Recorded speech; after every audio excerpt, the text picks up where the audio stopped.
अस्सलाम वालेकुम दोस्तों। पाकिस्तान क्रिकेट टीम के साबिक कप्तान शाहिद खान अफरीदी की मीडिया टॉक हुई और 3-4 बड़ी खास बातें की। सबसे खास बात कि पाकिस्तान टीम का कप्तान किसे होना चाहिए, इस पर उन्होंने ऐसा क्यों कहा कि मैं अब किसी का नाम नहीं लूंगा। और दूसरी बात यह कि क्या शाहीन शाह अफरीदी के ऊपर 1 साल की पाबंदी लग रही है।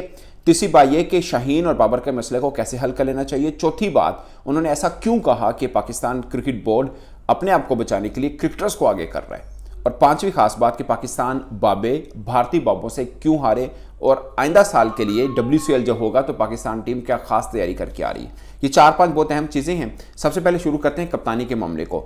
उस पर शाहिद खान अफरीदी ने कहा, इससे पहले वो स्टेटमेंट दे चुके हुए, वैसे कई बार कह चुके हैं, मगर अब जब उनसे पूछा कि आपकी नज़र में, क्योंकि कप्तानी चेंज की बात हो रही है, होगा या नहीं होगा अलग बात है, मगर चूंकि डिस्कशन हो रही है, तो उस पर शाहिद खान अफरीदी ने कहा कि मैं इस पर कोई बात नहीं करूंगा कि कप्तान किससे होना चाहिए। वो इनडायरेक्टली उन्होंने ढके छुपे लफ्ज़ों में ये कहा कि चूंकि मेरे सन इन लॉ हैं शाहीन शाह अफरीदी, मैं कोई भी नाम लूंगा तो लोगों को लगेगा कि शायद मैं बाइस्ड होकर बात कर रहा हूँ। इससे पहले अगरचे वो पब्लिकली कह चुके हैं कि मोहम्मद रिजवान कप्तानी के बेस्ट कैंडिडेट हैं और उनको कप्तानी मिलनी चाहिए वाइट बॉल के ऊपर। ये वो कई बार कह चुके हैं, मगर अब इसके ऊपर उन्होंने कुछ कमेंट नहीं किया। उन्होंने बोला कि मैं कुछ भी बोलूँगा तो लोग उल्टा लेंगे, इसलिए मैं ये वो सवाल है जिसके ऊपर मैं जवाब नहीं देना चाह रहा। ये शाहिद खान अफरीदी ने कहा।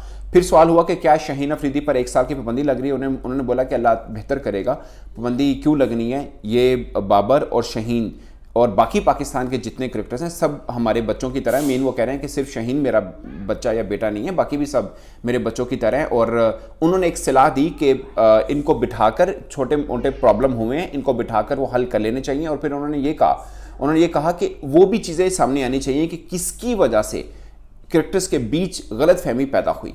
ये बहुत खास पॉइंट है दोस्तों, इसके ऊपर मैं थोड़ा डिटेल के ऊपर भी आऊँगा, लेकिन पहले आपको सीधा पॉइंट के थोड़ी डिटेल बता दूँ। ये बहुत खास पॉइंट है। और फिर उन्होंने बोला कि पाकिस्तान क्रिकेट बोर्ड अपने आप को बचाने के लिए क्रिकेटर्स को आगे मत करे, क्योंकि अब जो ववेला मचा है, बहुत से मीडिया भी इस पर शोर मचा रहा है, जो कि बड़ा अनफॉर्चुनेट है कि हम अपनी इस हार के पीछे, इसके हार के पीछे क्रिकेटर्स की ग्रुपिंग ढूंढ रहे हैं कि शायद पाकिस्तानी क्रिकेटर्स की ग्रुपिंग है, इस वजह से पाकिस्तान टीम हारी है। जो कि मुझे लगता है कि ये वो रीज़न नहीं है जिसकी वजह से पाकिस्तान हारा है, ये वो रीज़न नहीं है। और शाहिद अफरीदी ने बोला कि पाकिस्तान क्रिकेट बोर्ड इस चीज़ के पीछे, इस खबर के पीछे एक्चुअली में छुप रहा है। ये उन्होंने बोला, मतलब वो अब अगर मैं इस बात को खोल के बोलूं तो ये कहना चाह रहे हैं कि पाकिस्तान क्रिकेट बोर्ड जो है अपनी जान छुड़वा रहा है कि उनके कुछ फैसलों की वजह से पाकिस्तान क्रिकेट जहां पर पहुंची वो आगे लेके आ रहे हैं शाहीन शाह अफरीदी और बाबर आजम के फड्डे को, कि शायद ये फड्डा वो वजह बनी कि पाकिस्तान वर्ल्ड कप में बुरा खेला, जबकि रीज़न बहुत कुछ और हैं और वो रीज़न सामने नहीं आने दे रहा पाकिस्तान क्रिकेट बोर्ड। ये शाहिद अफरीदी में आपको उन्होंने ये अल्फाज यूज़ नहीं कि मैं मफहूम उनका बता रहा हूँ कि ये वो चीज़ें, यानी कुछ ऐसी चीज़ें हैं जो क्रिकेट बोर्ड ने की जिसकी वजह से पाकिस्तान बुरा खेला, ना कि सिर्फ ये वजह है कि पाकिस्तान बुरा खेला कि खिलाड़ी में ग्रुपिंग हुई। अब मैं इसके ऊपर डिटेल में आऊँगा, पहले जो मैं आपको सीधा हाईलाइट्स बताई उसका बता दूँ। फिर उन्होंने बोला कि इंडिया के खिलाफ हम क्यों हारे, तो शाहिद अफरीदी ने बोला कि वही मसला जो 1960 वाला मसला है वही आपका मसला कि हम इंडिया से हार गया, यानी फील्डिंग का मसला। उन्होंने बोला 3 खास चीज़ें थी। एक ये कि हमने मिडिल ऑर्डर के अंदर बैटिंग में थोड़ा स्लो खेला, 15-20 रन कम हुए। इसके बाद एक वजह ये, दूसरी ये कि हमारे जो नई बॉल के साथ यानी पावर प्ले के अंदर बॉलिंग की वो अच्छी नहीं थी। तीसरी उन्होंने बोला कि सबसे खास पॉइंट कि हमारे कैचेस अच्छे नहीं हुए, मतलब कैचेस जहां पे हमने ड्रॉप किए, जैसे मोहम्मद यूसुफ का और युवराज सिंह का ड्रॉप हुआ, वहां से हम मैच बेसिकली हम हारे। तो उन्होंने बोला कि आइंदा साल हम मजीद जवान होकर आएंगे, ये बात उन्होंने की। अब पॉइंट करते हैं कि शाहिद अफरीदी ने ऐसा क्यों कहा कि क्रिकेट बोर्ड शाहीन और बाबर की लड़ाई के पीछे छुप रहा है।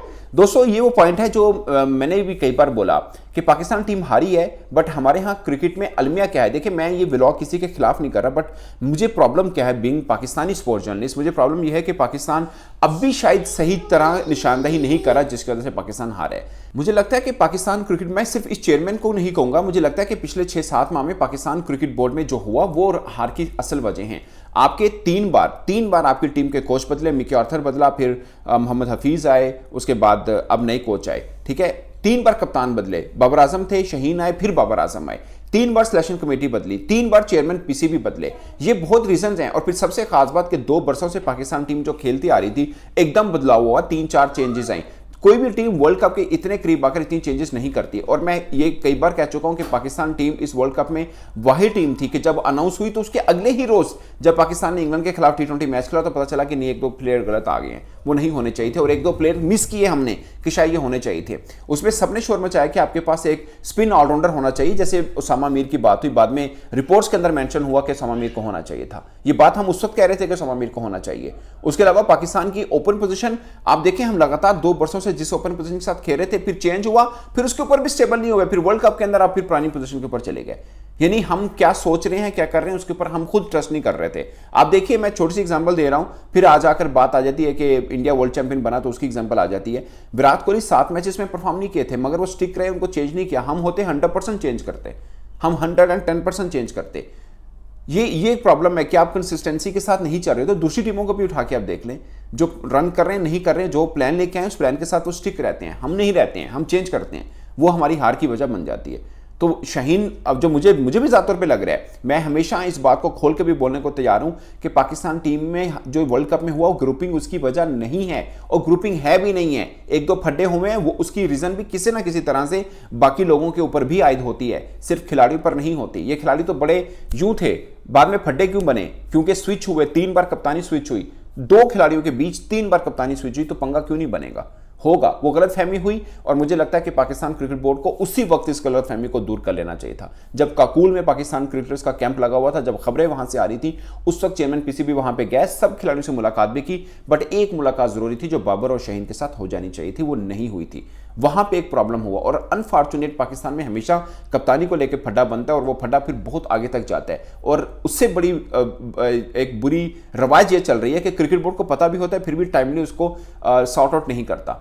अभी भी कप्तानी का मामला चल रहा है, आपने किसी को भी रखना है, फर्ज किया किसी नए को बनाना है, तो बाकी सीनियर्स को साथ लेके चलना पड़ेगा क्रिकेट बोर्ड को। ये हो नहीं, हमारा यहाँ कल्चर ऐसा है, हमारा यहाँ फड्डा होता है। हुआ ना इस बार वर्ल्ड कप में भी, हुआ ना, महसूस किसी ने नहीं किया। अगर देखा जाए, पाकिस्तान जो मैच जीता आयरलैंड के खिलाफ आखिरी, उसमें आखिरी 3 बालों के 4 बालों के ऊपर शाहीन ने मैच जितवाया आपको। अगरचे बाबर भी खड़े रहे, बाबर ने भी अच्छा खेला, बट मैच वहां से जीता। अगर आप शाहीन के ऊपर डालेंगे, उससे पहले एक सीरीज में मैन ऑफ द सीरीज भी थे, तो शाहीन के ऊपर अगर आप डालेंगे तो वो उनकी तो परफॉर्मेंस ऐसी थी नहीं कि आप उन पर डाल सकते कि उन्होंने अच्छा परफॉर्म नहीं किया। उन्होंने तो अच्छा परफॉर्म किया, बाबर ने भी अपनी तरफ कप्तानी सही की, मगर फिर भी टीम में वो चीज़ें क्यों नजर नहीं जो हम उससे पहले टीम में देखते थे। ऑफ कोर्स वो बाइंडिंग टीम में थोड़ी वीक हुई, बट मैं ग्रुपिंग नहीं कहूँगा।